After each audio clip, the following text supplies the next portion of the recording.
15 شعبان کی رات میں ہمارے ملکوں میں جو ہمارے عجمی ملک ہیں اس میں وہ کچھ ہو رہا ہے جو نہ میرے نبی نے کیا، نہ صحابہ نے کیا، نہ تابعین نے کیا۔ عجیب و غریب عبادات گھڑ لی ہیں، عجیب و غریب اس کے اعمال بنا لیے ہیں اپنی طرف سے، اور مسجدیں بھری ہوتی ہیں اور روشنیاں لگی ہوتی ہیں اور آتش بازی ہو رہی ہوتی ہے۔ اس رات کی فضیلت میں جتنی احادیث ہیں وہ ضعیف ہیں۔ سبقونا الیہ، اس رات قبرستان جانے میں اگر کوئی خیر ہوتی، وہ تو کہتے تھے لا سبقونا، صحابہ سبقت نہیں کرتے، ہم کہتے ہیں لسبقونا، یقیناً سبقت کرتے وہ۔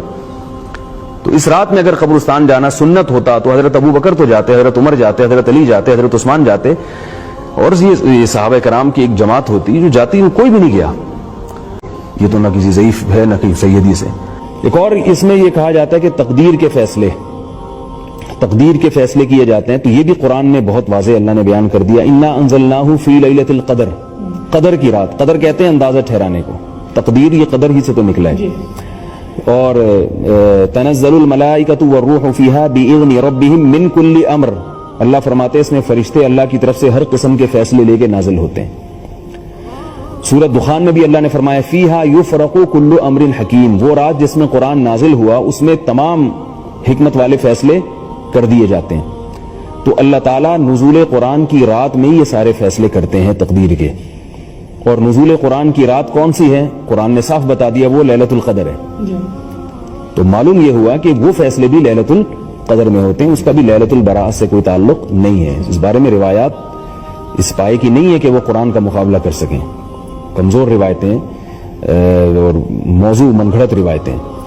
تو یہ جو ہے نا تقدیر کا معاملہ، یہ بھی اس کا ہے، اعمال پیش ہونے کا، یہ بھی لیلۃ القدر کا ہے۔ علامہ ابن تیمیہ رحمہ اللہ تعالیٰ نے یہ بات لکھی ہے کہ روافض نے لیلۃ القدر کی اہمیت کو گھٹانے کے لیے اس رات کے فضائل کو میں غلو سے کام لیا ہے، یعنی جو چیزیں لیلۃ القدر سے متعلق تھیں وہ یہاں پھر دی ہیں۔ ایک اور چیز اس بارے میں بتائی جاتی ہے اگلے دن کا روزہ، تو اگلے دن کا روزہ بھی کسی صحیح حدیث سے ثابت نہیں ہے۔ ابن ماجہ کی ایک روایت ہے، وہ بھی سند کے لحاظ سے بہت کمزور ہے۔ تو وہی بات میں دوبارہ دہراؤں گا کہ فضیلت میں کسی عمل کی کو ثابت کرنا تو درست نہیں ہے، پہلے سے ثابت شدہ کوئی عمل ہو تو اس کی فضیلت میں ضعیف حدیث بیان کی جا سکتی ہے، ضعیف حدیث سے کوئی چیز ثابت نہیں ہوتی۔ تو 15 شعبان کا روزہ اس کا اسلاف میں ہمیں نہیں ملتا، کوئی کسی مستند روایت میں کوئی تذکرہ ہو کوئی، اور ابن ماجہ کی اس روایت کے علاوہ بھی کہیں ہمیں 15 شعبان کے حوالے سے وضاحت فرما دیں بھائی جان۔ 15 شعبان کو لوگوں نے شب برات کا نام دیا ہوا ہے۔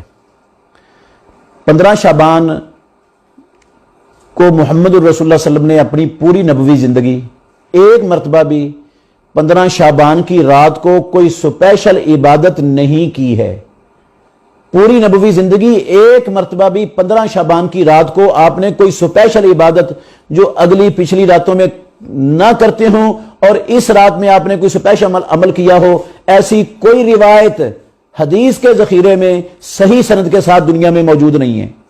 اور نہ ہی خلفائے راشدین میں سے کسی خلیفہ راشد نے 15ویں شعبان کی رات کو کوئی سپیشل عبادت، کوئی سپیشل عمل کیا ہو جو وہ آگے پیچھے والی راتوں میں نہ کرتے ہوں، ایسا خلفائے راشدین کے دور میں اور صحابہ کی زندگیوں میں کہیں بھی اس کا نام و نشان نہیں ملتا ہے۔ اگر 15ویں شعبان کی رات میں کوئی سپیشل عبادت ہوتی تو اللہ کے نبی کیا کرتے کہ نہ کرتے؟ پیارے پیغمبر کے بعد ابو بکر صدیق رضی اللہ عنہ، عمر فاروق رضی اللہ عنہ، عثمان غنی رضی اللہ عنہ، علی المرتضی رضی اللہ عنہ، سعد و سعید اور ابو ہریرہ ابن عباس، حسن حسین رضی اللہ عنہما، کیا وہ نہ کرتے اس دن کی سپیشل عبادت؟ کسی ایک سے بھی ثابت نہیں ہے۔ تو جو کام اللہ کے نبی نے نہیں کیا، صحابہ نے نہیں کیا، اور نہ ہی کوئی سپیشل کام اس 15ویں شعبان کے دن کو اللہ کے نبی سے ثابت ہے۔ پوری نبوی زندگی نہ صحابہ سے ثابت ہے۔ میں ذمہ داری سے اللہ کے فضل سے یہ کہہ رہا ہوں، کوئی ایک صحیح روایت دنیا کے اندر موجود نہیں ہے، نہ مرفوع نہ موقوف، جس میں اللہ کے نبی کا یا صحابہ کا کوئی سپیشل عمل ثابت ہو کہ وہ انہوں نے 15ویں شعبان کی رات کو کیا یا 15ویں شعبان کے دن کو کیا. رسول مکرم صلی اللہ علیہ وسلم ہمیشہ روزہ رکھتے تھے ایام بیز کا. ایام بیز ہوتے ہیں ہر چاند کی 13، 14 اور 15 تاریخ، اس کے روزے رکھتے تھے رسول مکرم صلی اللہ علیہ وسلم. تو ایام بیز کے جو ہمیشہ روزے رکھتا ہے وہ روزہ رکھ لے 15 شعبان کے دن کا. باقی رسول اللہ علیہ وسلم قیام اللیل کرتے تھے، رات کو قیام کرتے تھے، جو تہجد پڑھتے تھے وہ 15 شعبان کی رات کو بھی پڑھ لے، جو جس کا معمول ہے پڑھنا وہ عام معمول کے مطابق کر لے. اس کے علاوہ اس رات کو کوئی سپیشل عبادت کرنا، چراغاں کرنا اور سپیشل اہتمام کرنا، یہ بھی دین کے اندر اضافہ ہے جس کی اسلام کے اندر قطعاً گنجائش نہیں ہے. لوگ اس کو نیکی اور ثواب سمجھ کر کرتے ہیں. جو کام نیکی اور ثواب سمجھ کر کیا جائے اور اس کے کرنے کی کتاب اللہ میں اور سنت رسول اللہ میں دلیل نہ ہو وہ کام بدعت کہلاتا ہے. تو ایسا کوئی بھی عمل وہ بدعت بن جائے گا. کچھ لوگوں نے موضوع اور انتہائی ضعیف روایات کو بنیاد بنا کر اس رات کو شب برات بنایا ہوا ہے اور وہ سمجھتے ہیں کہ اس رات کے اندر تقدیریں لکھی جاتی ہیں، مرنے اور جینے کے فیصلے ہوتے ہیں اور رزق لکھا جاتا ہے. یہ سارا کچھ ہی بے بنیاد ہے. جو تقدیریں لکھی جاتی ہیں سالانہ وہ لیلۃ القدر کی رات میں ہوتی ہے، اور لیلۃ القدر کی رات شعبان کے مہینے میں نہیں آتی، وہ لیلۃ القدر رمضان المبارک کے مہینے میں رمضان کے آخری عشرے میں آتی ہے. آخری عشرے کی تاک راتوں میں سے کوئی رات ہوتی ہے لیلۃ القدر کی رات، جس میں اللہ رب العالمین نے قرآن مجید نازل کیا تھا. وہ ہے لیلۃ القدر، وہ ہے تقدیروں والی رات جس میں سالانہ تقدیروں کے فیصلے اللہ رب العالمین فرشتوں سے لکھواتے ہیں اور لکھے جاتے ہیں. کسی کے جینے مرنے کا فیصلہ لکھا جاتا ہے، روزیاں تقسیم کا فیصلہ لکھا جاتا ہے. وہ لیلۃ القدر کی رات میں ہوتی ہے. اور لیلۃ القدر کی رات 15 شعبان کی رات کو نہیں کہتے، وہ لیلۃ القدر کی رات وہ ہے جس میں اللہ نے قرآن اتارا ہے. انا انزلناہ فی لیلۃ القدر وما ادراک ما لیلۃ القدر لیلۃ القدر خیر من الف شہر. تو وہ رمضان المبارک کے مہینے میں ہے، کیونکہ قرآن میں اللہ نے کہا انا انزلناہ فی لیلۃ مبارکۃ، ہم نے قرآن کو بابرکت رات میں اتارا ہے. انا کنا منذرین، تو یہ لیلہ مبارکہ فیہا یفرق کل امر حکیم، یہ اس سے مراد یہ لیلۃ القدر ہے جس میں قرآن اترا. اور قرآن رمضان کے مہینے میں اترا، جس طرح اللہ نے فرمایا شہر رمضان الذی انزل فیہ القرآن. تو یہ 15 شعبان کی کو شب برات کے نام سے جشن منانا، اس کی رات کی کوئی سپیشل عبادت کرنا اور اس کے دن کا سپیشل روزہ رکھنا، یہ دین کے اندر اضافہ ہے جس کی اسلام کے اندر گنجائش نہیں ہے.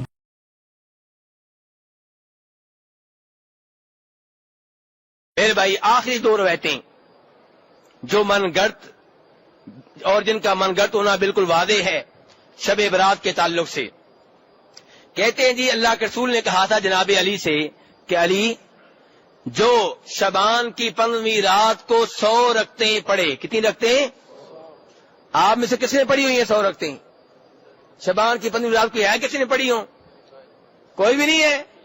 جو ایک بھائی مل گیا جی، وہ ادھر بھی بھائی ہیں. چلیے سنیں یہ روایت کہ آپ نے جناب علی سے کہا کہ شعبان کی 15ویں رات کو جو 100 رکعتیں پڑھے اور ہر رکعت میں سورہ فاتحہ کے بعد 10 بار سورۃ الاخلاص پڑھے، قل اللہ احد. کتنی دفعہ ہوگی سورہ اخلاص 100 رکعتوں میں؟ کتنی دفعہ ہو گئی؟ 1000 بار. کتنی دفعہ ہو گئی؟ 1000 بار. فرمایا اس انداز سے 100 رکعتیں ادا کرے. تو فرمایا اے علی کہ جو یہ کام کرے گا اللہ تعالیٰ اس کی ہر اس حاجت کو پورا کر دیں گے جو اللہ سے مانگے گا. جو بھی اللہ سے مانگے گا اللہ پورا کر دیں گے. اس نے 100 رکعتیں ادا کی ہیں. امام ابن الجوزی نے اس روایت کو اپنی اس کتاب میں جگہ دی ہے جس کا نام کیا ہے؟ الموضوعات. امام سیوطی نے اس کو جگہ دی ہے اس کتاب میں جس کا نام ہے العالی المصنوعہ. یہ بھی من گھڑت روایتوں کے بارے میں ہے. شوکانی نے بھی اس کو اس کتاب میں جگہ دی ہے جو من گھڑت روایتوں کے بارے میں ہے. ابن القیم نے اس کو جگہ دی ہے المنار المنیف میں، یہ بھی ضعیف اور من گھڑت روایتوں کے بارے میں ہے. 4 اماموں نے اس روایت کو اپنی ان کتابوں میں جگہ دی ہے جو من گھڑت روایات کے لیے مخصوص ہیں.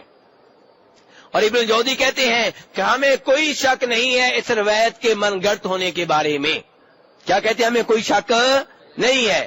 اور کہتے ہیں کہ کتنی عجیب بات ہے کہ اگر اس کے اوپر عمل کرنا چاہیں تو عمل بھی بڑا مشکل ہے کہ کئی راتیں چھوٹی ہوتی ہیں جیسے آج کل ہیں، کہتے چھوٹی راتوں میں 100 رکعتیں ادا کرنا 10 دفعہ سورہ اخلاص پڑھ کے فجر تک یہ ویسے ہی مشکل ہو جائے گا. اگر صحیح طرح ادا کی جائیں جیسے نماز پڑھنے کا حق ہوتا ہے تو یہ ویسے ہی مشکل ہو جائے گا. اور امام ابن القیم کہتے ہیں کہ اگر کوئی آدمی ایسا ہے جس کے پاس حدیث کا تھوڑا سا بھی علم ہے، وہ اس روایت سے دھوکہ کھاتا ہے اور اس کو اوپر عمل کرتا ہے، تو لگتا ہے کہ اس نے صحیح معنوں میں حدیث کا علم حاصل نہیں کیا، اسے حدیث کے علم کی بو صحیح معنوں میں نہیں سونگی. اور میرے بھائی آخری روایت کیا بیان کی جاتی ہے کہ جو شعبان کی 15ویں رات کو 12 رکعتیں ادا کرے. کتنی؟ پہلے کتنی تھی؟ 100. اب تھوڑی سی ڈسکاؤنٹ ہو گئی ہے. کتنی ادا کرے؟ 12 رکعتیں. اور ہر رکعت میں سورہ فاتحہ کے بعد 30 بار پڑھے سورہ اخلاص. ہاں جی، بات ادھر ہی آ گئی ہے. چلو 30 دفعہ پڑھے سورہ اخلاص، تو اس کو کیا ملے گا؟ بقول اس من گھڑت روایت کے اس کو اپنی جگہ سے اٹھنے سے پہلے دکھا دیا جائے گا کہ جنت میں تمہارا ٹھکانہ کون سا ہے. اس روایت کو بھی امام الجودی نے اپنی کتاب الموضوعات میں جگہ دی ہے، اور سیوطی نے بھی اپنی اس کتاب میں جو من گھڑت روایات کے لیے ہے. تو میرے بھائی یہ ساری روایات کیا ہیں؟ من گھڑت ہیں. اس قابل نہیں ہے کہ ان کی وجہ سے آپ شب برات کو قیام کریں، شب برات حلوہ تقسیم کریں، کھانے بنا کے تقسیم کریں. وہ دن عام دنوں کی طرح ایک دن ہے. جو عبادات آپ پہلے سے کرتے ہیں ویسے اس رات